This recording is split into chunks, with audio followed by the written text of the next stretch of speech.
Hey y'all, it's Taylor Contarino here and welcome back to another YouTube video. Today I'm going to be talking about all things time management and I'm so excited to talk about it.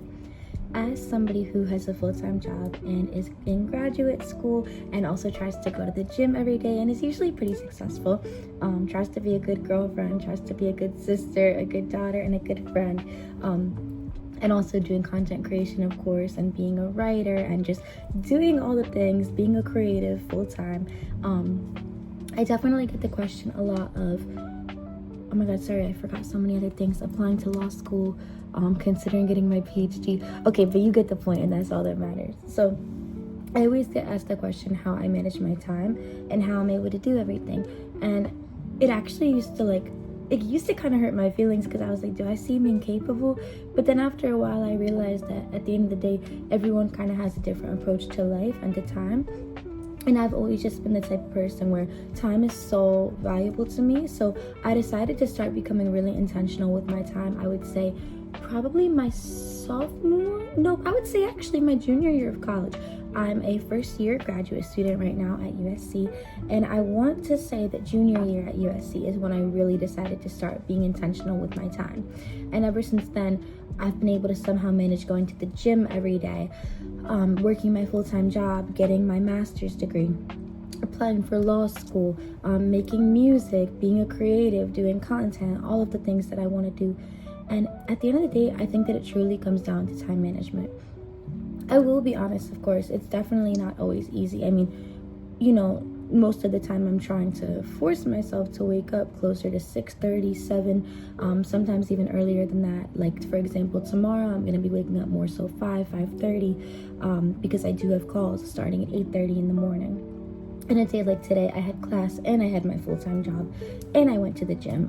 And so it's really about kind of getting the discipline and like forcing yourself to do things even when you don't necessarily want to actually do them.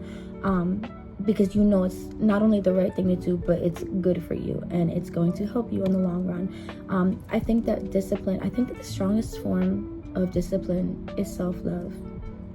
And I think it's really important to keep that in mind. So, for example, waking up at 5 in the morning before work, before school, and forcing myself to go to the gym, it's not something I would say is easy. It's not even something that feels fun all the time. And that's kind of like a cold truth about going to the gym. I know that we make it seem very glamorous. I think we tend to glamorize and romanticize things like going to the gym, and going to the gym is a gift and it's a privilege and it's an honor. The way that we're able to use our bodies and do hard things is such a privilege and an honor, and at the same time sometimes it's not easy and sometimes you might not feel like going, and that's okay. But it's those moments when you need to rally all of that discipline inside you and remember, what is my end goal? Why am I doing this every day? Why am I waking up and doing this every day? That's when discipline comes in. And that's also why I think it's so intentional. Another thing I like to do is make goals. If you write down a goal, I forget what the percentage is, but I know for a fact that writing something down makes you, I don't want to make up a number, but it definitely makes you more likely that you're actually going to do it. So, to be honest, I make to-do lists every single day. I like to make goal lists. At the beginning of the year, I like to visualize. I like to create a vision board.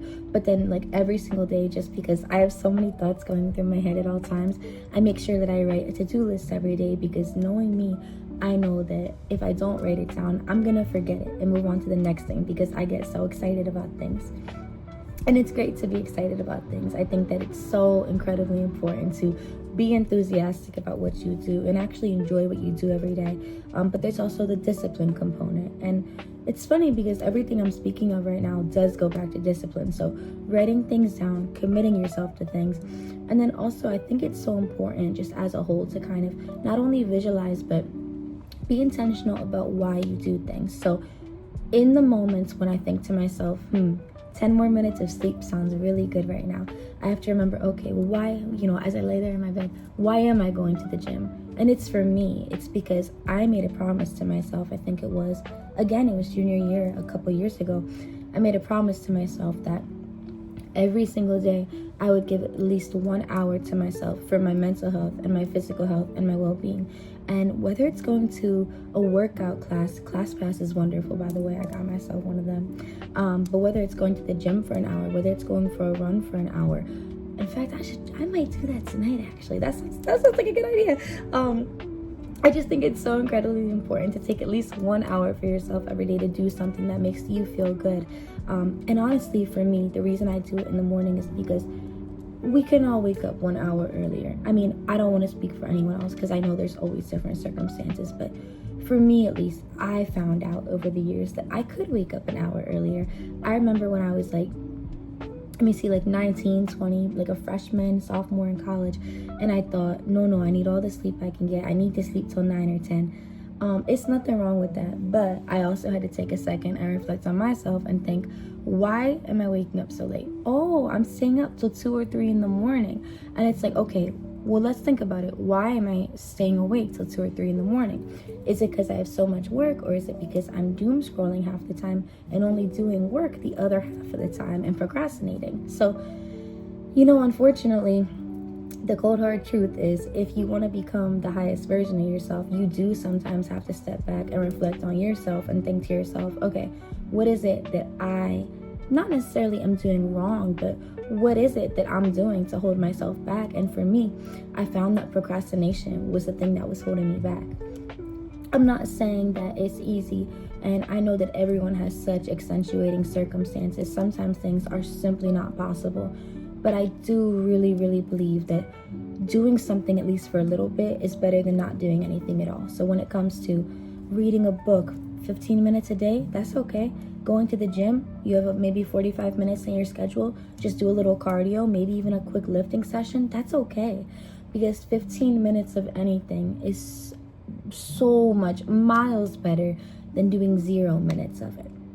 So at the end of the day, if you want to become your highest self, I think it's all about being intentional, goal setting, writing things down, visualizing things and remembering why you want to do them, and finally, staying disciplined. Well, thank you so much for coming to my video today. There's definitely more where that came from. If you have any video ideas, definitely let me know, but I'm personally very excited about this journey, and if you stay tuned really just through even just a couple minutes of this video, I really appreciate it. So thank you so much for listening to me, and I'm excited for my next creative idea to bring it to life and to put it right here on my YouTube channel, and I'll talk to you soon.